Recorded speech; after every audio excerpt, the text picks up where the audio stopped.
भट्टी ने street criminals मुलजिमान को गिरफ्तार कर लिया। पुलिस ने खुफिया इतला पर यूनिवर्सिटी रोड ब्लॉक 13 में कार्रवाई करके 2 मुलजिमान को गिरफ्तार कर लिया।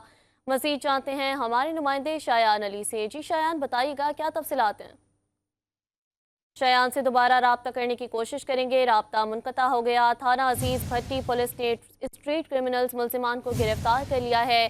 पुलिस ने खुफिया इतला पर यूनिवर्सिटी रोड ब्लॉक 13 में कार्रवाई करके 2 मुलजिमान को धर लिया।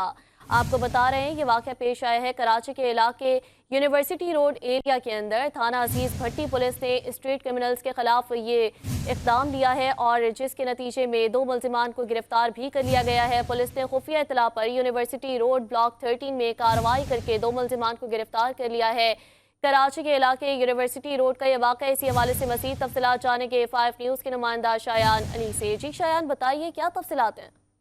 हाँ जी, देखिए थाना अजीज भट्टी पुलिस ने स्ट्रीट क्रिमिनल मुलजमान को गिरफ्तार कर लिया है। पुलिस ने जो है खुफिया इत्तला पर यूनिवर्सिटी रोड ब्लॉक 13A में कार्रवाई करके जो है 2 मुलजमान को गिरफ्तार किया है। गिरफ्तार मुलजमान के कब्जे से 2 अदद पिस्टल्स, बम, एम्यूनिशन भी जो है और नकदी भी बरामद कर ली गई, जबकि मुलजमान के खिलाफ ज़ाब्ते के तहत मुकदमा दर्ज करके मजीद तफ्तीश का आगाज कर दी गया है। पुलिस के मुताबिक गिरफ्तार मुलजमान में जो है हसन रजा वल्द मोहम्मद लतीफ और जो है उमेर उल्लाह वल्द अल्लाह देता शामिल है, जबकि SSP इसके मुताबिक जो है मुलजमान को खिलाफ मजीद जो है तफ्तीश भी शुरू कर दी गई है मुकदमा दर्ज करने के बाद। जी शायान, अपडेट्स आप हमारे साथ शेयर कर रहे थे, शुक्रिया।